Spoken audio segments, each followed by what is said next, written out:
Rap lyrics for class, class. Rap lyrics for class.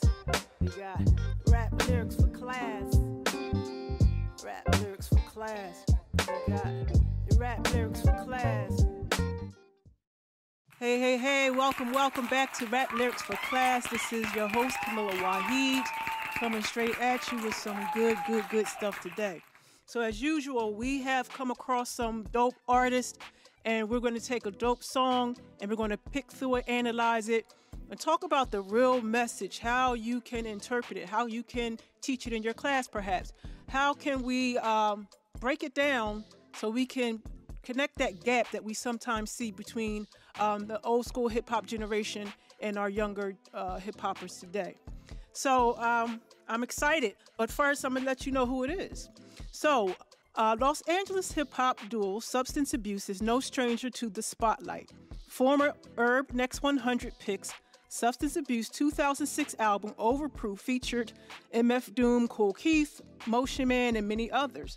With their 2012's background music, which can be found on Spotify, featured KRS-One, MC8, Tosh of the Alcoholics, still dropping albums left and right. The Redux in 2016, and Bridges features gentlemen from the Freestyle Fellowship.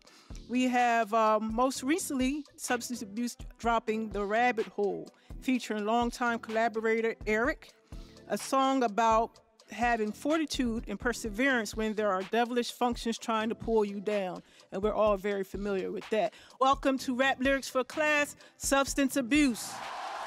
I'm EsoTre. I'm one half of Substance Abuse. The Subz. Okay. Give me more, tell me what type of style of music you're doing. Is that your original place, West Coast? Like, tell me a little bit about what's going on over there with Substance Abuse. Yeah, I mean, we're from LA. We've known each other since 5th grade. Wow. Both of our families, we got roots in the East. You know what I mean? My dad's from the Bronx. And we just kind of, we came up in the 90s era of like real beats and real lyricism. Started off just kind of following our heroes and really just freestyling. That was the main foundation of developing the lyrical skills.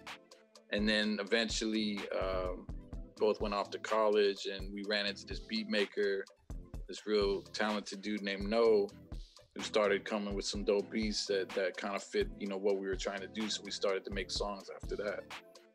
Okay, and you have a plethora of music here. This is like your fourth album you're on now? Well, we have two full-length albums. We have an EP. We have a couple EPs we put out. One of the EPs was it was a remix EP based around the Bridges single we did that Ramrock put out. Much love to them for supporting us on that. That was with AC Alone from Freestyle Fellowship.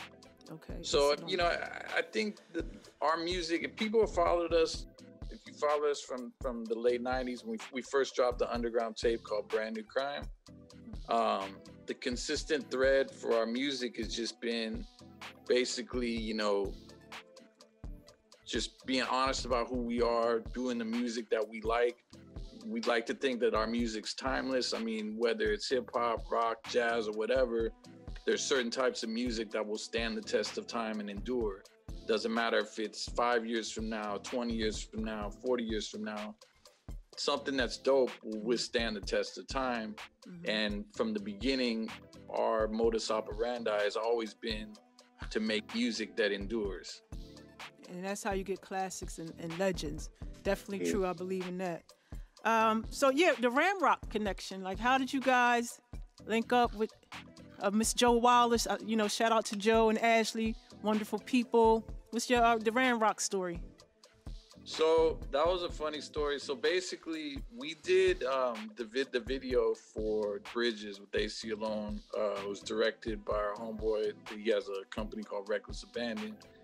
The video was getting out there a little bit, but we had always wanted to put it out on vinyl. We didn't really have a clear idea about who in the U.S. at least that we wanted to approach about that.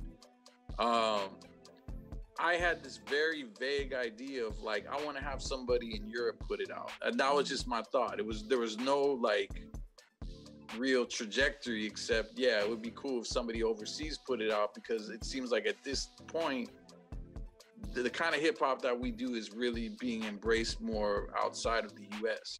True.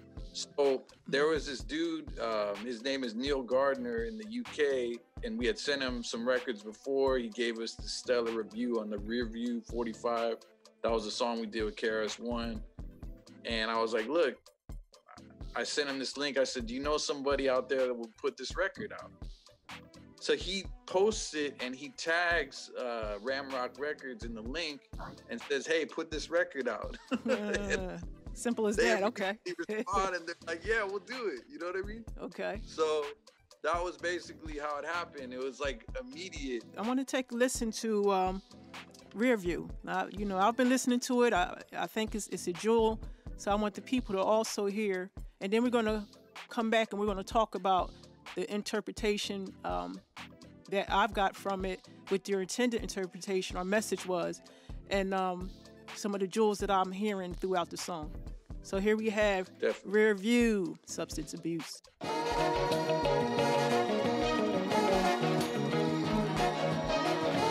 Oh!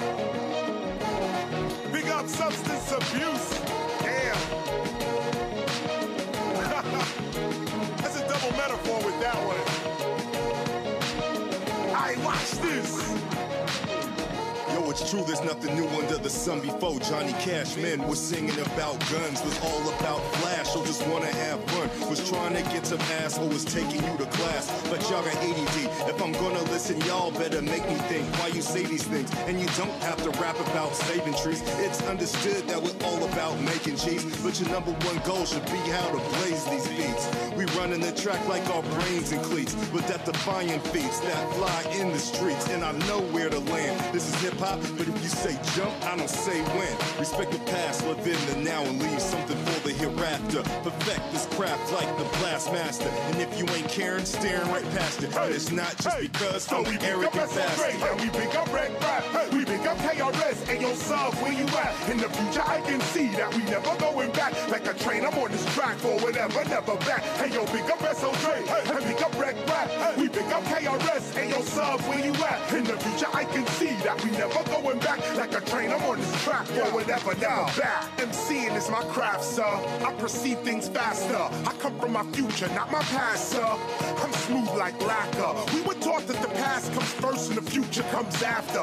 But the year doesn't matter. I appear as a rapper with rap, EsoTre in the hereafter, where time doesn't pass ya. And you can ask the master what comes after, and he replies laughter. The future we after is past disasters, past slashes, flashes, and gun blasters. We don't need apocalyptic pastors pumping fear faster. Hear the blast master and laugh after. The future is more colorful than past rappers. Think about that. City life, less tractors, more real people, less actors. No more backstabbers. The governments are non-factors. So we pick up EsoTre, and we pick up Red Rap, we pick up KRS, and yo, Subz, where you at? In the future, I can see that we never going back. Like a train, I'm on this track for whatever, never back. Hey, yo, pick up EsoTre, and pick up Red Rap, we pick up KRS, and yo, Subz, where you at? In the future, I can see that we never going back. Like a train, I'm on this track for whatever, never back. Ask me what's more dismal, the future or the past, cause in the past, rappers had more respect, pub, and cash, plus a lot of flash. Guest list for clubs to crash, promo visit played on TV, LPs was selling fast. Who could tell that wouldn't last? Remember getting advances, now we advance into a future that seems to have less chances. The past just seemed less scandalous, no labels was just shady. Now I just wish there was still some labels left to pay me. But stressing this is crazy, cause we're never going back. Gotta focus on the merch, the tours, the shows we're rap. It's still appreciated cause these peeps are pissed and jaded. Want a future where you don't have to rap like shit to make it. Cause facts have been misstated when it comes to who's the dopest. Got love for yesteryear, but the future's where we're focused. The future where the hope is. True artists clock some bread, trying to keep some hope alive for the times we got ahead. So we pick up EsoTre, and we pick up Red Rap, we pick up KRS, and yo, Yeah, Subz, Rear where you View. at? First of all, that track bang. Who made that track? That was produced by our homeboy Waves One up in Oakland. Shout out, that's dope. So Subz, how long you been rhyming? I think seriously, maybe like high school, maybe late junior high. I've been following it since before, but since elementary school. I'd like to know how the concept came along for this song. It came across driving, actually. Okay. And, you know, I don't know. It's just, I guess in the bigger scheme of things, you could say like, yeah, the rear view is things that's happened in the past, you know, like things have been done before. And it's cool to acknowledge that because it happened and it's real, but you still got to move forward. You still got to keep your eyes on the road to where you're going. So that's the main focus. And it's cool to look back every now and then, but you know, you got to keep moving forward and doing new things. Okay, so your concept, you're driving along and you glance through that rear view and it's like, you got that epiphany moment. But what was the overall message intended to portray? I think part of it, for me at least, was, you know, we have been, for as long as we've been around, like kind of stigmatized as being like a quote unquote throwback group. You know what I mean? Mm-hmm. So this is kind of like us kind of throwing a little bit of a jab at that. Like, look, this is real hip hop. You know, it doesn't have no time span. It doesn't have no shelf life. You know what I'm saying? There's stuff that comes and goes on the radio, but this stuff endures. So what I was trying to say when I, you know, at least, you know, in my verse, and I think the overall message of the song is like, look, we're not stuck in the past, and we didn't get into the recording booth with the intent of making something that sounds like it's from 1994. When we got into the recording booth, our intent was to make something that is consonant with the times that we're in now. You know what I mean? Right. That's timeless, you know? Yeah, and we grew up on everything. We grew up on Dylan, Hendrix, Led Zeppelin, you know what I mean? Everything that still has that kind of relevance now, where you can just put it on and feel it, you know what I mean? Right. So in all of our verses, I think what we're all saying is, look, we're not looking at the past, we're looking at the future, and this music we're making is for the present and beyond. Got you. So I guess you could say you were successful at getting that intention out across to your audience. I pick a favorite bar. This for either one of y'all. It could be one of your bars or you know, somebody else on the song, and tell me why that bar has stuck with you.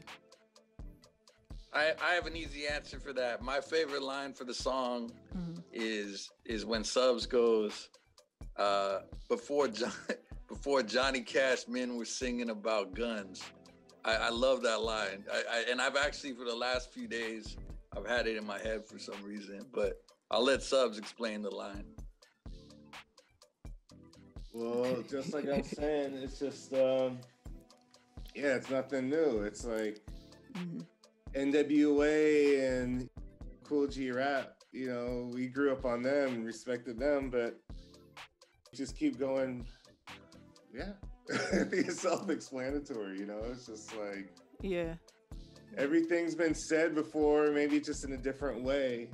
And it's almost like, you know, saying like, don't like villainize hip hop for saying something that Johnny Cash or Chuck Berry or whoever else has, you know, something like that. Okay, I like that point. I think one of the significance of that line too is kind of like you got like somebody now, like, or a kid now that might be like, oh, you know, this is what new hip hop is. This is what new hip hop's about, and so forth. And you got to kind of just say, hold up a second. It's actually not new. You know what I mean? Like you might have this idea that whatever's being talked about or how it's being presented or whatever, the 808 or whatever, that's not new. It's just repackaged in a different way. And because it's been repackaged in a different way, you have to respect the origin of it. Right. And it's like more like the social experience. Like nothing is new. Like what Eso and I, you know, do with our music is we try to. Our songs are always trying to be universal. So no matter what your background is, hopefully there's enough people out there, you know, saying like, I've been through that, or I've been through something like that, or they understand it through their own personal experiences. because it's something that's universal. Right. Is there a personal experience that links to the song that you guys would like to share? Because you're talking about, you mentioned the labels, like it's a whole different ball game right now. There was a time where you were getting, signing bonuses. Now labels don't exist, basically. I'm sure you probably came up against some challenges with the music that you're putting out and trying to break down those barriers and getting doors shut. Like, are there any personal experiences you can share with a young artist and some advice when that type of thing happens? I mean, I can tell you what we've been through is like, we put out a 12-inch on a label. The label invested money in us. The label went under. We were left with essentially no resources to put the album. I'm talking about Overproof. It was just basically ideas in our head, but we were determined to do it. And around that time, when I was living up in Oakland, I met One, the guy who produced Rear View. And I just started coming to him with ideas like, yo, I want to kind of do this with this sample and this and that. And then, we started to build off the contacts that we had made when we were signed to the label. I had met Cut Master Kurt, around that time. That's Kool Keith's DJ. Yeah, he's the guy behind Threshold Records. He became a friend of ours and a mentor to us. And we just kept pushing. We really had no resources. And then because we had that determination, the universe responded, and then we started to, we had done the song with MF Doom, which was essentially stuck in limbo at the record label. We got that back for our album. Because of Cut Master Kurt, we ended up hooking up with Kool Keith and Motion Man. We had the song we did with One from People Under the Stairs, again, that was stuck in limbo at the label, and we got that back. So we did every single thing we could, took every resource we had with little to no money, you know what I mean? And put out Overproof, and Overproof ended up getting 4 stars in Herb, 4 stars in Scratch, multiple ratings across the board that were just, our publicist at the time was like, this, people are telling me how great this album is and so forth. But the point is like, if you have the determination, you know what I mean? And I'm not saying like I'm Mr. like go get her, make it happen. I struggle with that too sometimes. But at the end of the day, if you want something bad enough, you will make it happen. And again, we've been through the ringer with all this industry stuff, and here we are later on, and we're still making music. Right. So I guess the message to our young people out there, you're going to hit some challenges. It's not as easy as it looks when you're turning on these YouTube videos and, you see the glamour and the shiny things. It's not easy getting there, and you're going to get doors shut. Your windows are going to be shut. But, this is when grit kicks in. If this is something you really want, you got to keep it moving. So I'm coming from a classroom perspective. If you were to, I want to ask you 2 questions. Can you share with us your writing process is? Like, how do you get the song? Do you get the song first, then the lyrics? You get the lyrics song? Do you go into a room, light a candle? Like, what is your writing process? That's the first question. I'm a little atypical in how I approach a verse. A lot of it is like, I'll have 8 bars in my head before I even start writing it down. Mm-hmm. And at this point, when I say writing it down, I usually just email it to myself. But this is after I've had 8 bars or around that in my mind already. So I have verses that I remember that I wrote like over a decade ago in my head, and I haven't forgot them. I can still spit them. And it's because like, I don't really write stuff, like while I'm writing rhymes, quote unquote, writing rhymes, it's not that I'm literally writing them on paper or writing them electronically. I'm actually just kind of writing them in my head and remembering them. And then I just put it down. I tend to take way longer to write verses, I think, than Subz does. Subz is very quick, and he comes up with stuff that's super dope, super quick. You know what I mean? Mm. But we've had a mystical kind of thing, as a group where I'll think of something and he's already kind of like on the same page, or he thinks of something, I'm kind of on the same page. We haven't maybe even spit our verses for each other, and everything kind of just comes together and works. You know what I mean? And that's that comes from years of being friends and, you know, having that kind of common, you know, energy. Right. Everything lines up. And so you see, me personally, the same thing. Like I'll think of things, think of ideas. For a while, when I was like jogging, I'd put on some instrumentals on the headphones, and I was jogging and exercising. Maybe the rhythm of the running, like I'll just start freestyling. Okay. And then usually I come up with like some really good lines, bars that way. And then if I think it's a keeper, then I'll just stop for a second, pull out my phone, write down in the notes, and then keep jogging and try to keep continuing that thought. And sometimes driving, I'll do that too, you know. And I'd say most of it comes that way, and then the rest will come from like just sitting down and then writing and just trying to put all that together. Okay, I can relate to the nature thing, man. I love to walk, and you're in that right space, the environment's right, and you know, a squirrel runs by, you're walking by water, and you know, things just pop in your head. That's a way of connecting. Now, you said you guys met when you're in the 5th grade, so let's say we have a classroom of 5th graders in front of us, and you know, some of them have mastered the metaphors, what's the simile, onomatopoeia. So let's look at one of the verses, your choice, and pull out a couple of similes and metaphors and spit it out for our kids and kind of break down, because maybe, you know, it might be here, what it means in a basic term to a 5th grader. Now, we know substance abuse itself is, you know, the metaphor, as Chris said in the beginning, and we talked about Johnny Cash and a gun. What are some other, you know, lines that might punch out we can break down? Subz, I was just thinking of the line where Subz said, when you say hip hop, I don't say when. And there's kind of like, you know, the double meaning of like, basically like not always caving, not always when somebody has some sort of contrary opinion to you or has some position that they're taking that's antithetical to yours, not always being like, oh, okay, you're right, you know, or being, you know, that kind of person, like standing up for yourself. So that I always love that line too, you know, and obviously it's a double meaning because hip hop is hip hop, but hip hop, some people hopping, that's jumping.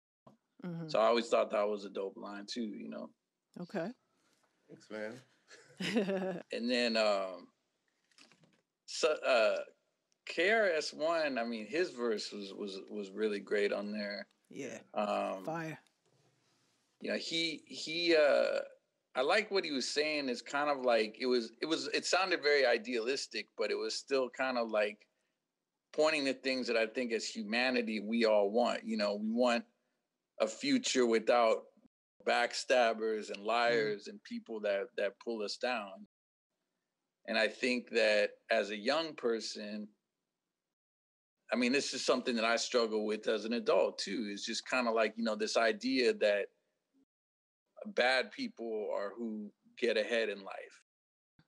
And that might be something that it might seem that way in the short term, but in the long term, that's not how it ends up working. And kid, when you're young, when you see somebody who appears to be successful or appears to have it together, you know what I'm saying? And they appear to be somebody who treats others poorly or is not a good person, you start to associate those things in your mind. Like, okay, maybe I got to be ruthless to be successful, whatever. So, yeah, I think what KRS was talking a lot about in his verse was just kind of like the kind of qualities that we want to see human beings have. And that's always going to be a constant struggle. I mean, I don't know if we're ever going to get to a point where we're all these ideal human beings or whatever, but you know, as individuals, it's something that we can aspire towards. So, I want you to, wrap it up with something that you would say to an inspiring artist who has fed into the mainstream formula, but perhaps is not really about that life. And what I mean by that is, I had a young artist at one time, and being somebody I was associated with, she kind of took the form of being a conscious rapper. Not really a conscious rapper, but you're in middle school, but you're talking about things that's real for you.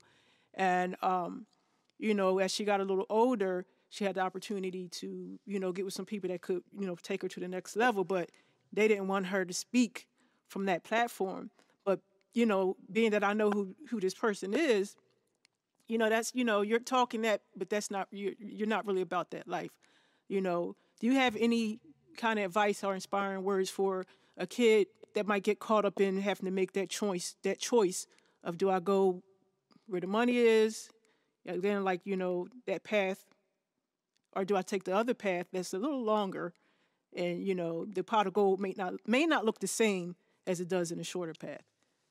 I mean, I'd say definitely take the longer path, the path that nurtures and fosters relationships and accountability and trust and responsibility.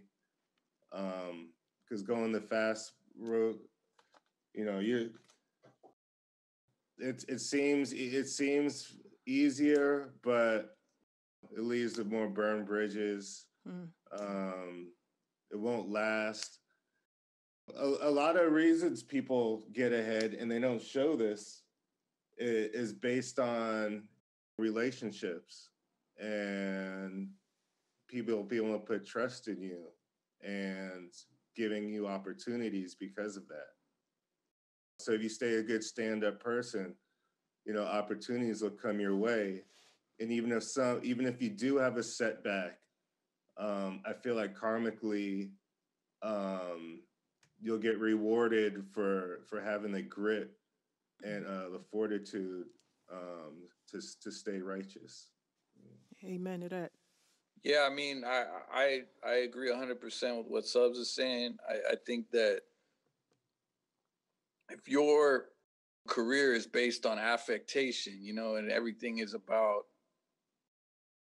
kind of presenting an image that really isn't you, there's people that have succeeded by doing that, but the problem is that it's a really short-lived, or it's not gonna give you really long-term gains, because the facade always peels off at the end. You don't have the ability to just be somebody you're not 24/7, or project an image of something that is not reality for a long period of time. Eventually it comes out, you know what I mean? Yep.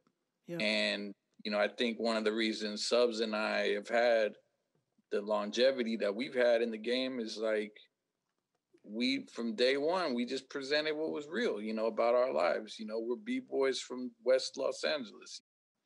And we didn't try to represent anything that we weren't. We've seen certain things in our lives, and we just talked about what we've endured and what we've seen and what we've been through. And we just projected the essence of who we are. Again, the entertainment business is what it is. People do certain things that they have to do to get ahead, and I don't judge them for that. But this idea that you're gonna have a expansive, long enduring career because of an image that you have built up for yourself that is not consistent with trying to emulate. Yeah, it's just not gonna last. Okay. There you have it, substance abuse. Can you let the people know where they can find you online? Twitter, Subz and EsoTre is our handle on Twitter. Instagram, Substance Abuse Hip Hop. Facebook, Substance Abuse Hip Hop. YouTube, Substance Abuse Music. You know what I mean? So check those out. We're on there. Okay. peep us out. We love interacting with people that know our music and are feeling what we're doing. All right. I want to thank you, gentlemen, for coming by Rap Lyrics for Class. It's been a pleasure. I hope the kids will love it, and stay tuned for some more of substance abuse. Thank you. All right, thank you. Rap Lyrics for Class. Rap Lyrics for Class. We got Rap Lyrics for Class. Rap Lyrics for Class. We got the Rap Lyrics for Class. Rap Lyrics for Class. Rap Lyrics for Class. We got